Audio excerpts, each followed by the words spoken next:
tempted and tried, we're oft made to wonder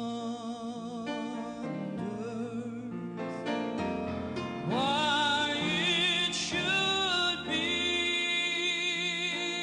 thus all the day long.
Tony, wonderful job.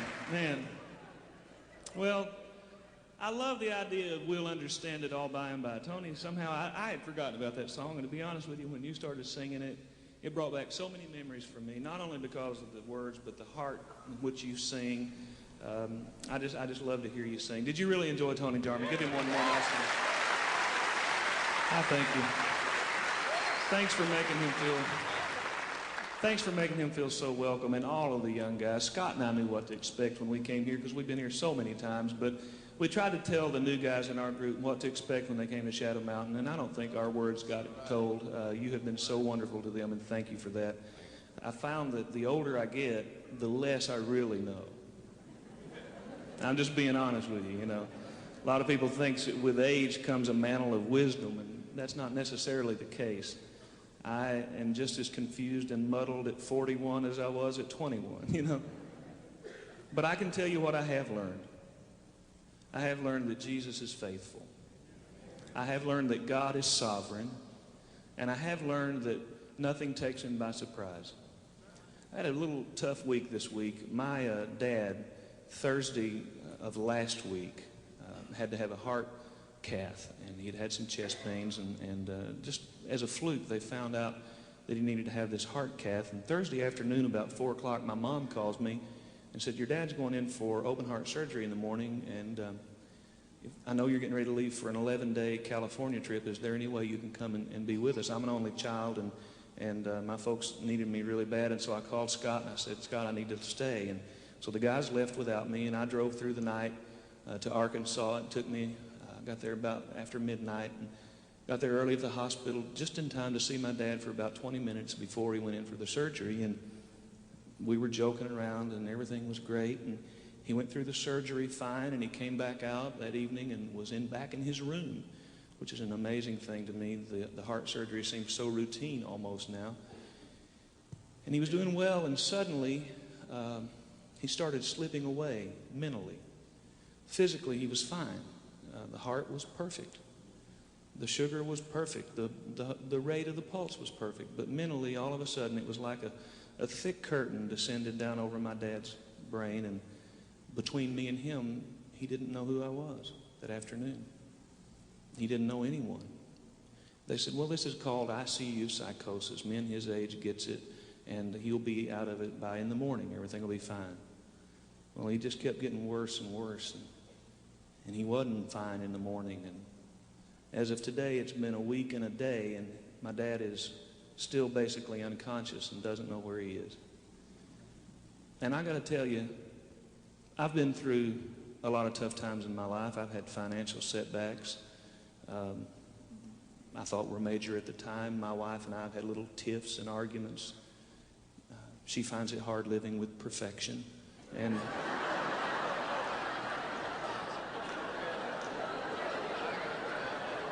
y'all need to put her on your prayer list. But I've been diagnosed with cancer twice in my life, and been through chemotherapy and all the negatives associated with cancer.